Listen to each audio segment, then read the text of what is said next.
Post-war America was booming.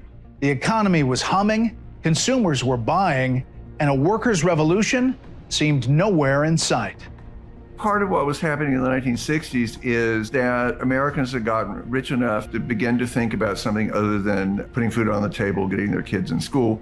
But the seeds of new socialist ideas were being planted, ideas that would eventually reach the very center of our national discussion. You see this kind of nihilism on the left. They attack everything, every institution, whether it's the family, whether it's faith, certainly capitalism. I mean, it's that kind of destructive, tearing down impulse that's motivating a lot of these people, and it's very sad.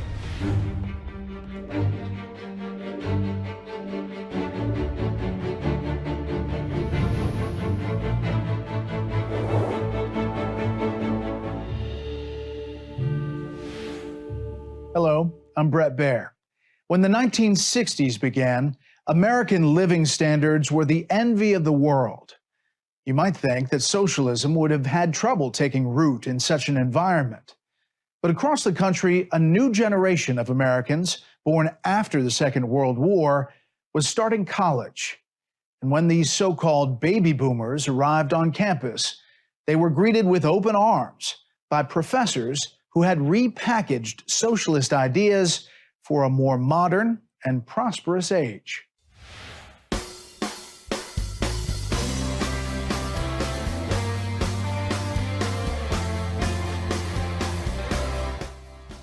Professor Marcuse teaches philosophy at the San Diego campus of the University of California.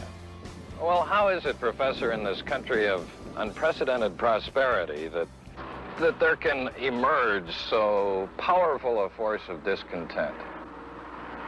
I believe it is precisely because of the prosperity that you have such a tremendous spread of discontent. Perhaps no socialist academic was more influential on college campuses in the 1960s than Herbert Marcuse.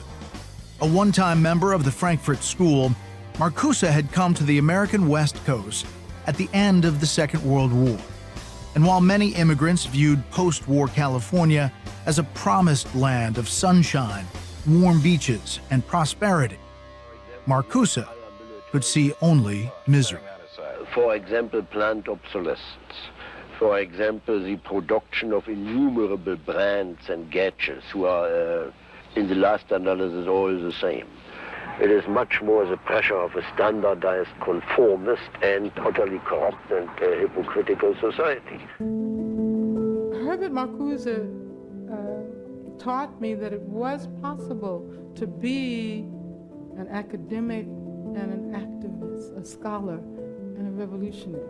Angela Davis became the most famous student taught by Herbert Marcuse, but she was only one among many he influenced. Angela Davis is an academic philosopher that was one of the most prominent students of Herbert Marcuse in the 1960s. She became very active in the Black Power, Black Liberation movement from a very far left side of it. So this is not traditional civil rights movement in the Martin Luther King sense. Racism is so deeply embedded into the fabric of the society that I would say that practically all white people are embody to a certain extent racist attitudes. This is a Marxist-infused version of black liberation that's often using almost civil rights as a mechanism to get to another societal goal. She's involved in an incident in Marin County, California, where she purchased a bunch of firearms that were given over to some black liberation activists that basically raided a courtroom and got into a shootout that ended in the murder of a judge and the injury of several people in the courtroom. She's eventually acquitted from the trial and flees the United States. Where does she take up home? That great liberal socialist utopia known as East Germany. It is an inexpressibly wonderful feeling to be here. We, communists in the United States, and I bring greetings from the Communist Party. Davis today is seen now as almost like a senior figure, the radical black liberation, critical race theory world as an inspiration of that's quoted and drawn upon by the newer generation of academics. So she is to today what Marcuse was to some of the radicals in the 1960s. So you see this tradition continuing on, senior academic figure to that person's student, to students of that student. So there's an academic genealogy in a lineage that's really passing on what are derivatives of these same ideas going back for the better part of a century now. Marcuse is a very interesting individual. He came to the United States with many of the others of the Frankfurt School, but he worked for the American government during the Second World War, critiquing Nazism, which he did brilliantly. But at the same time, he felt that just as Nazism was bad, Russian communism was bad, and so was American capitalism. First, he writes Eros and Civilization, very influential book in which he wants to first liberate us. He understands sex as being such a force that kind of like eat at the family first and all of society. And then he writes One-Dimensional Man, in which is another attack on the United States. In One-Dimensional Man, Marcuse argues that Americans may have thought they were happy, but their happiness was only a product of consumerism. He discounted American democracy by having the idea that everyone was brainwashed. To Marcuse, Western-style capitalism is as repressive as communism. And what's worse, it breeds complacency among the proletariat. This lucky baby will sleep quietly through the night. Yes, no matter how high the temperature goes outdoors, this baby's RCA air conditioner will keep his room filled with cool, dry, fresh air and keep that room so comfortable and quiet, he'll never need a middle-of-the-night lullaby. Marcuse wrote in 1964 that the people recognize themselves in their commodities. They find their soul in their automobile, hi-fi set, split-level home, and kitchen equipment. His theory was that the average American working man Meet Joe, the king of the workers of the world. Identified himself with his stuff, with his material possessions, rather than as a free-thinking individual. Joe's the king because he can buy more with his wages than any other worker on the globe. Marcuse developed a theory of consumerism that is very much at the heart of a lot of the current socialist critique of American civilization. Labor and management must continue to increase the production of better goods at lower prices so that more people will be able to buy the things that make life easier and happier for all of us. Then Joe will continue to be the king of the workers of the world. You said it, brother.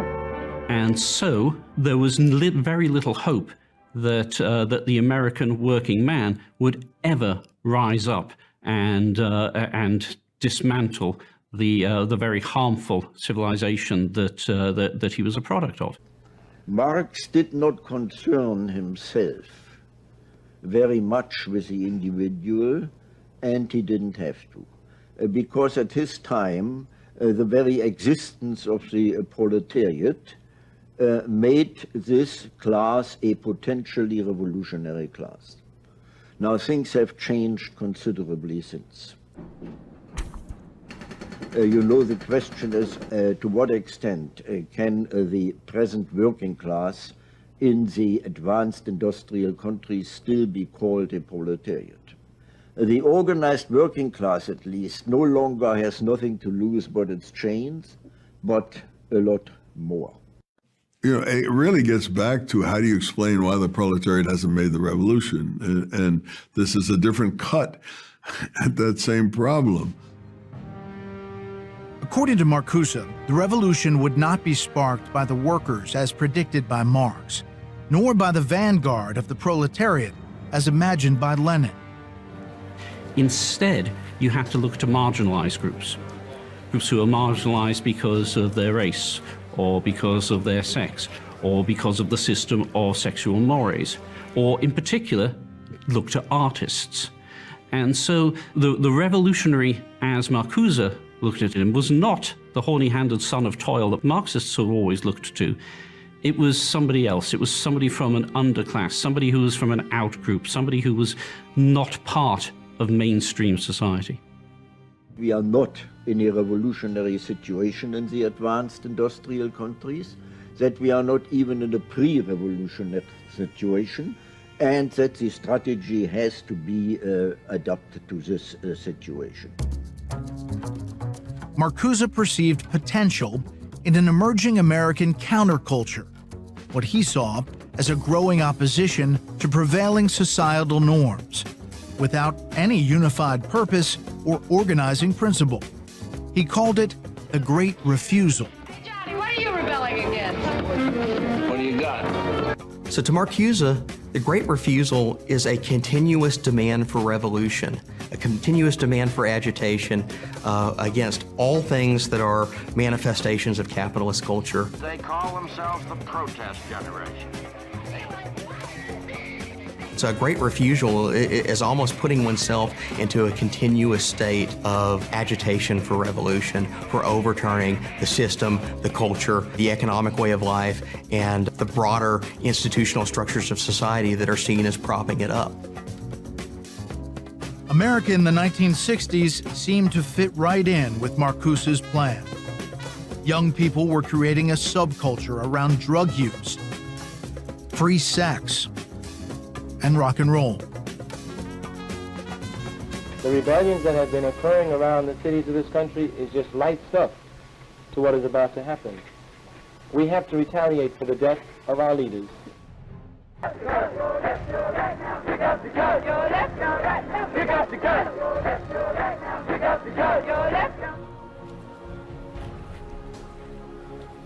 In the 60s, he begins to see the way forward when he sees the riots.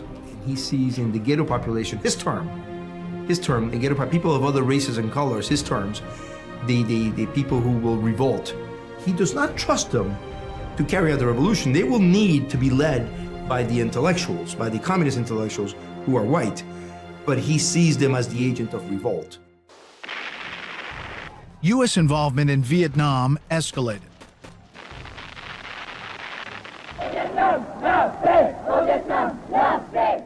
Paris erupted in student riots in 1968. And Marcuse was there. Suddenly, he was a celebrity, courted by the press, who crowned him the Godfather of the New Left. Outspoken and charismatic, he took naturally to the limelight. Paradoxically, he did not embrace the freedom of expression that allowed him an international platform for his views. Instead, he developed a theory of what he called repressive tolerance, providing the basic argument for what today is called cancel culture. Well, Marcuse believed that free speech was a tool of oppression. Instead of believing in free speech, you should actually try to excise harmful speech from the dialogue. Ironically, the way to get true freedom in democracy is to institute repression against the people who are the purveyors of the ideas of the ruling class. We have to stomp on the voices of intolerance, and to have tolerance flourish, we have to suppress all the intolerant ideas in people. This is what leads to the no platforming of inconvenient speakers. It's what leads to trigger warnings on books. The idea that you are about to encounter an idea which may harm your development as a critical theorist. And in the end, it leads to hate speech laws. While he supported student rebellion and black activism, Marcuse did not believe the revolution was at hand. In the meantime, he argued that Marxists like himself could be most effective by taking up strategic positions within academia, government, and the media. The German student activist Rudi Dutschke called it a long march through the institutions, a strategy Marcuse fully embraced. The idea of the Long March through the institutions was that if the institutions of society have been placed by the ruling class as a tool of repression, if you gain control of those institutions, you can either dismantle them or use them to free the people. Marcuse enthusiastically adopted this. He said that what we should not do as leftists is to just bore into these institutions. We should actively take them over. We should plan, we should do the work, he said. Actually learn all the tools and phrases of the institutions so that you could actually properly take them over. In the 60s, the New Left, as a revolutionary movement that was trying to actually effectuate a revolution in the streets of America, got nowhere. But a great many of the veterans of that activity took themselves off to graduate school and became the next generation of university professors. Academia was just the start of this. The Long March to the institutions has expanded well beyond academia at this stage. So the corporation has very much been a target of the Long March to the institutions in recent years. As the 1960s gave way to the 1970s, demands for the so-called liberation of different groups in society increased. The women's liberation movement adopted the tactics of the campus left to the cause of women's rights and gender equality. Marcuse believed there was revolutionary potential in radical feminism. And I would say that far more attention should be paid to the women's liberation movement. I see in the women's liberation movement today a very strong radical potential. All domination in recorded history up to date was patriarchal domination. This would indeed be, or perhaps could be, the beginning of a qualitatively different society, the very antithesis to male domination with its violent and brutal character. Modern American feminism has its roots in the suffrage movement of the 19th century, when women sought the right to vote. So-called first-wave feminists like Susan B. Anthony and Elizabeth Cady Stanton rallied to the cry of equality before the law and at the voting booth. It would take more than a half-century for American women to win full voting rights at the national level, achieved with the ratification of the 19th Amendment in 1920. Well, first-wave feminists were clearly fighting for core rights that we all today recognize that, of course, women should have, such as, most importantly, the right to vote. And a lot of people, pushed for it, agreed with them, and it wasn't until after they had gotten women's suffrage that they started taking on, other issues. Women, black people, Puerto Ricans, Mexicans, and all the minorities, that all of us must stand up together and say no more. In the 1960s, a second wave of feminists took center stage. War between the sexes could become an Armageddon if we don't get on with our revolution. But if we do get on with it and we restructure society to make equality really possible, then I think the war between the sexes will end, and for the first time we will have possible true human sexual liberation. Betty Friedan emerged as a leader of this new wave of feminist thought with her book, The Feminine Mystique. She would later help found the National Organization for Women, or NOW. In the 1960s, I think there was a lot of recognition that there were some women a lot of women who felt as though their choices were constrained. They didn't want to just be kind of confined to the household or a few professions where it was acceptable for women to pursue careers. And so there was this broad agreement that women deserved to have more. Some of the intellectual underpinnings of the movement were much more radical in their aim and really did see the family and kind of this idea of a traditional marriage was inherently unfair to women. And it's because that would be much less popular within the mass public. And so it wasn't discussed nearly as much and wasn't kind of front and center. But I do think that radical core has continued and become more radical as we've entered this century. With the rejection of monogamy and the nuclear family, sex became in many ways the final frontier for Marcuse and the left. The Great Refusal was in full bloom. So Marcuse sees movements such as feminism, sexual liberation, not as ends unto themselves that are trying to achieve, greater freedom for women or greater equality in pay.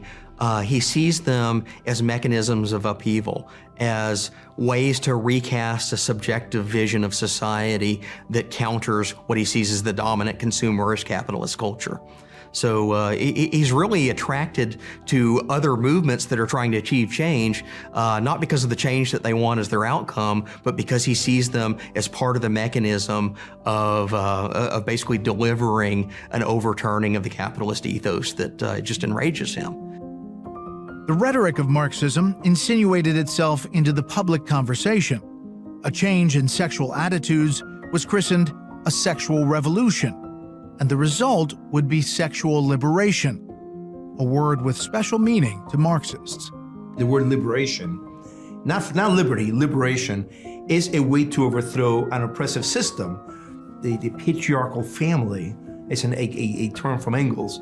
The patriarchal family, capitalism owes its existence to the patriarchal family. This is wrong, but this is what they believe. And the way to overthrow this is to overthrow the patriarchy.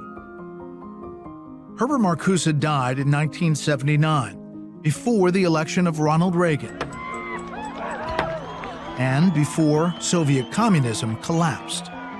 He did, however, plant the seeds of the socialist revival that would germinate within American universities and then spread across society. His disciples would continue to revise, rethink, and redefine Marxism for a more prosperous world. Throughout, revolution and the promise of a new person forged by that revolution remained at the core of socialism's appeal. Socialism does indeed promise you humanity will reach a perfect state. It's all about reaching your true potential, and if you just allow a socialist system to be put in place, then we can finally achieve that and everybody will be happy.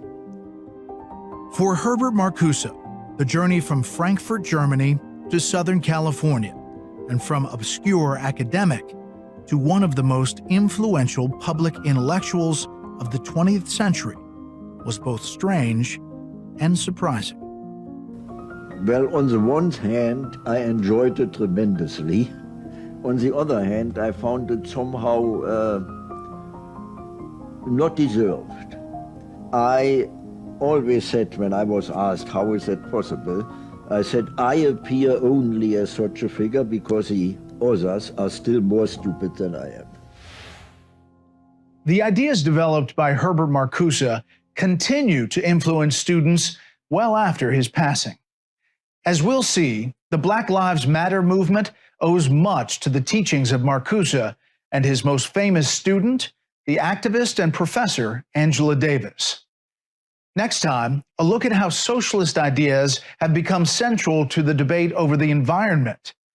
Is it all about a cleaner, healthier planet, or is something more at stake? That's coming up on the Unauthorized History of Socialism, Volume 2.